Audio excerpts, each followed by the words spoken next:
So we begin with this, हम शुरू करते हैं कहानी इससे। On the screen you find written here transitive and intransitive verb. क्या लिखा हुआ है?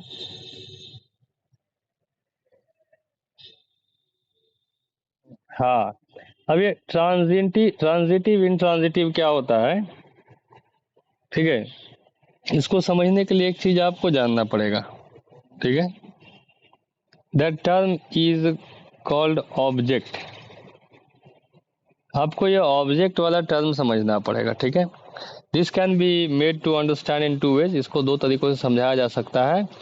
दोनों तरीका हम आपको बताएंगे, लेकिन फिलहाल अभी ऑब्जेक्ट पहले समझ लीजिए, ठीक है? राइट। ऑब्जेक्ट क्या होता है एग्जैक्टली देखिए, किसी सेंटेंस में वर्ब के बाद जो आए, ठीक है? कहाँ पे आए? वर्ब के, हाँ। सेंटेंस में सब्जेक्ट होता है, वर्ब होता है, उसके बाद ऑब्जेक्ट होता है। वर्ब के बाद जो आए, क्लियर? राइट। उसे हम ऑब्जेक्ट कहते हैं, दैट इज कॉल्ड ऑब्जेक्ट। लेकिन ऑब्जेक्ट में क्या क्या चीजें आती है, ध्यान से एक बार और समझिए। राइट। ऐसा नहीं है कि ऑब्जेक्ट में मान लो कहीं पे वर्ब के बाद पटना लिखा है तो ये ऑब्जेक्ट हो जाएगा, नहीं होगा, ठीक है? This will not be called object. कहीं पे कोई जगह का नाम लिखा है तो वो भी ऑब्जेक्ट नहीं होगा, that will not be called object. Right. Will you wait for 1 minute? 1 minute line पर रहिएगा, मैं तुरंत ज्वाइन, ठीक है? और ऑब्जेक्ट को पहचानने के दो तरीके होते हैं, ठीक है? राइट। पहला तरीका जो थोड़ा सा आपको मुश्किल लगेगा, या बचपन से आप यही सीखते आए हैं, कि वर्ब के बाद अगर कोई चीजें आती है सेंटेंस में और जो काम हुआ है, वर्ब में जो एक्शन हुआ है, अगर उसका इफेक्ट उस ऑब्जेक्ट पे देखा जाए, उस वस्तु पे देखा जाए, तो वो ऑब्जेक्ट होगा, ठीक है? जैसे अगर हम सेंटेंस लिखते हैं राम आम खाता है, तो जब आम को खाया गया तो उसमें कोई चेंज दिखेगा कि नहीं दिखेगा? दिखेगा, दिखेगा ना? तो वो क्या हो जाएगा? That is called object. वो क्या हो जाएगा? ऑब्जेक्ट। लेकिन अगर कोई बोलता है, इफ समबडी सेज, ठीक है, कि मैं अपने घर में रहता हूं, तो बताइए आपके घर में रहने से घर में कोई बदलाव? कोई चेंज? घर का कोई एक दो ईंटा घसक जाए कहीं से, या मकान छोटा बड़ा हो जाए कहीं से, कुछ ऐसा? 10 साल भी रहे तो नहीं ना। तो एक्शन का इफेक्ट ऑब्जेक्ट पे पड़ा? नहीं पड़ा। तो वो ऑब्जेक्ट नहीं कहलाएगा। यानी कि यहाँ पे मैं अपने घर में रहता हूँ, यहाँ पे मकान क्या, हाउस ऑब्जेक्ट हुआ? नहीं हुआ, ठीक है? Right. In the same way if somebody says मैं बाजार जाता हूँ, तो आपके बाजार जाने से बाजार में कोई चेंज? कुछ दुकानें घट गई, या जमीन वहां का ऊंच नीच हो गया, कुछ ऐसा? नहीं ना। तो बाजार ऑब्जेक्ट होगा?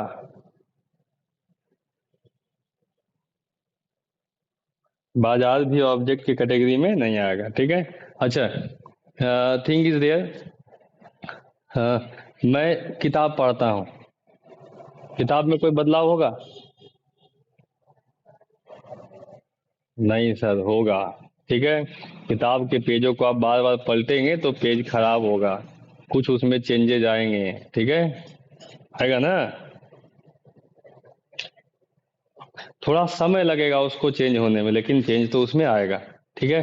फिर चेंज आप में भी आएगा कि आप जब पढ़ेंगे तो वो चीजें किताब की आपके पास आएगी।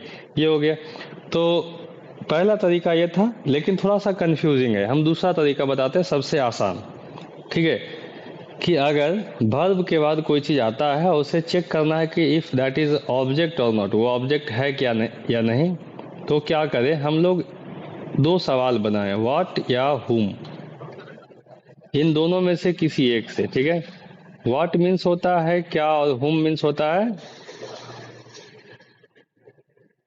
किसको।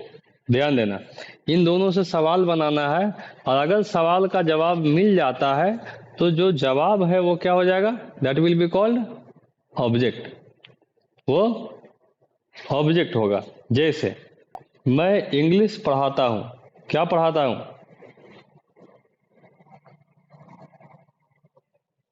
इंग्लिश, ठीक है। अच्छा, मैंने अभी सवाल बनाया क्या से, तो मैं क्या पढ़ाता हूँ इंग्लिश हो गया। मैं किसको पढ़ाता हूँ, नहीं नहीं, सेंटेंस, सेंटेंस में था ये, नहीं ना।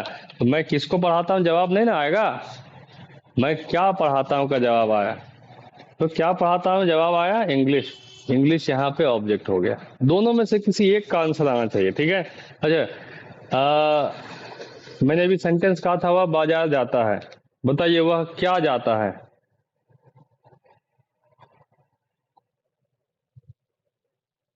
आंसर आएगा,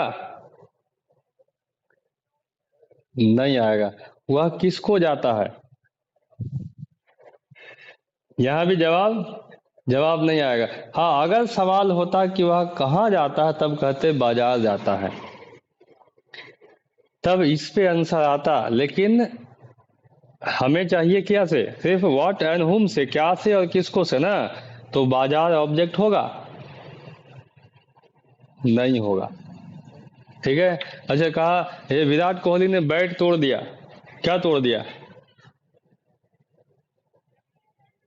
बैट तोड़ दिया, तो बैट ऑब्जेक्ट हुआ कि नहीं हुआ,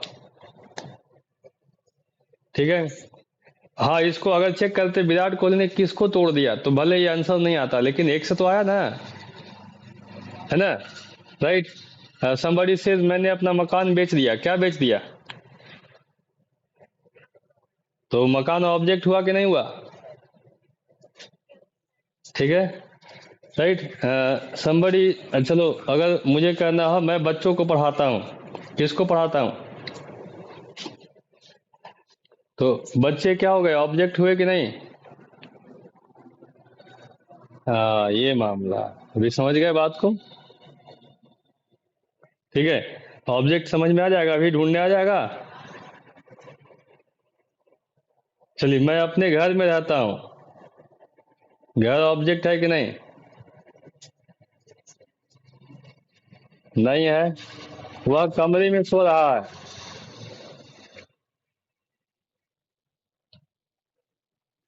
कमरा ऑब्जेक्ट नहीं होगा, वह कमरे में सो रहा है। चेक कीजिए क्या सो रहा है, किसको सो रहा है, आंसर आएगा, नहीं आएगा, ठीक है, इसलिए वो ऑब्जेक्ट नहीं होगा। कोई दिक्कत यहां तक, नहीं। तो ये ऑब्जेक्ट पहचानने का तरीका है। हाँ, वो खाना खा रहा है, क्या खा रहा है, सवाल पूछिए, नहीं वह खाना खा रहा है, चलिए सेंटेंस ठीक है, सवाल कीजिए क्या खा रहा है, खाना, खाना क्या हो गया, ऑब्जेक्ट हो गया, है वो खाना, खाना वर्ड ही आपका ऑब्जेक्ट हो गया, ठीक है। देखिए आपके पीछे टीवी चल रहा है, ठीक है। Wait wait 1 second more, okay. यहाँ तक के चीजों में आपको दिक्कत नहीं हुआ है। अब now we come to transitive and intransitive verb. बहुत सिंपल तरीके से आपको ये समझ में आ जाता है ट्रांजिटिव इंट्रांजिटिव, अब क्योंकि अब आप ऑब्जेक्ट के बारे में जान गए हैं, ठीक है, right. Understanding transitive and intransitive verb is easier when you know about object, ठीक है। ये ज्यादा आसान होता है जब आप ऑब्जेक्ट जानते हैं। अब एक एक लाइन में, पहला, ट्रांजिटिव वर्ब वो वर्ब जिसके बाद एक ऑब्जेक्ट होता है। कौन सा वर्ब, जिसके बाद ऑब्जेक्ट हो उसे क्या कहेंगे, ट्रांजिटिव वर्ब, ठीक है। इंट्रांजिटिव वर्ब क्या, वो ऑब्जेक्ट जिसके बाद ऑब्जेक्ट, सॉरी वो वर्ब जिसके बाद ऑब्जेक्ट नहीं होता, ठीक है। वो क्या हो गया, इंट्रांजिटिव वर्ब। 2 लाइन में खत्म हो गया ना। एक बार फिर से सुनिए। वैसा वर्ब, ठीक है, जिसके बाद, ठीक बाद क्या हो, ऑब्जेक्ट हो, ठीक है। अ transitive verb always has an object, वो हो गया आपका ट्रांजिटिव। और अगर वर्ब नहीं हो तो क्या, इंट्रा। कोई दिक्कत है? अब सिंपल सा समझिए, देखिए, एक वर्ब जो ट्रांजिटिव है वो इनट्रांजिटिव भी हो सकता है, और एक वर्ब जो इनट्रांजिटिव है ट्रांजिटिव भी हो सकता है। कैसे? देखिए, इससे आसान और कुछ नहीं। अगर लिखा मैंने आई ईट, मैं खाता हूं, ऑब्जेक्ट है इसमें, क्या खाता हूं, किसको खाता हूं, कुछ पता है? तो अभी यहाँ पे ईट कौन सा वर्ब, ट्रांजिटिव या इनट्रांजिटिव? हाँ, इनट्रांजिटिव। लेकिन जैसे ही इसमें लगाएंगे आई ईट फूड, अब ये क्या, अब ये हो गया ट्रांजिटिव ना। ये ऑब्जेक्ट लगते ही ट्रांजिटिव, बिना ऑब्जेक्ट का इनट्रांजिटिव। और समझिए, ठीक है, राइट।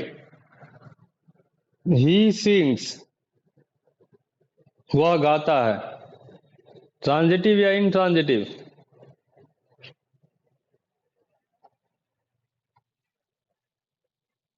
इनट्रांजिटिव। अच्छा, he sings in English, transitive या इनट्रांजिटिव? ध्यान से सोच के बताइए, वह क्या गाता है? हाँ, वह क्या, क्या का जवाब कहाँ आ रहा है? वह इंग्लिश में गाता है। क्या गाता है पता है? नहीं पता, अभी भी ये इनट्रांजिटिव है, ठीक है। हाँ, अगर ये लिखा होता ही सिंग्स अ सॉन्ग, वह एक गाना गाता है, अब क्या हो गया, वर्ब सिंग क्या है, ट्रांजिटिव हो गया। ये समझ में आ गई बात, ट्रांजिटिव कैसे बनेगा,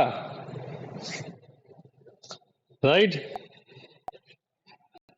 ये बहुत जरूरी चीज थी जो मुझे बताना था आपको। And what is the use of this, इसका सबसे बढ़िया यूज आपको कब मिलेगा, जब आपसे कोई कहेगा कि दिए गए सेंटेंस का पैसिव बनाइए। Remember one thing, that passive is possible of only those sentences that has a transitive verb.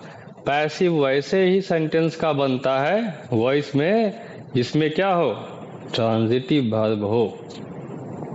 Without transitive verb वाले सेंटेंस का पैसिव नहीं बनता है। यू पीपल जस्ट रिमेंबर, आपको कई बार लोगों ने दिया होगा सेंटेंस कि I am going to market, passive बनाओ, दिया होगा ना, ठीक है। उसका पैसिव नहीं बनता है सर, समझ गए, राइट। ये है। तो ट्रांजिटिव इन ट्रांजिटिव में कोई दिक्कत? चलिए, हम ये फाइनाइट नॉन फाइनाइट खत्म कर देना, ये थोड़ा लंबा पड़ेगा, ठीक है, क्योंकि इसको एक सेट में खत्म करना पड़ेगा। आधा आधा करेंगे तो ये भी कंफ्यूज करेगा, इसलिए इसको हम कल के लिए रखते हैं। कल स्पोकन भी आपका होगा पहले। अब क्या क्या कल का ड्यूटी है, दैट यू शुड रिमेंबर।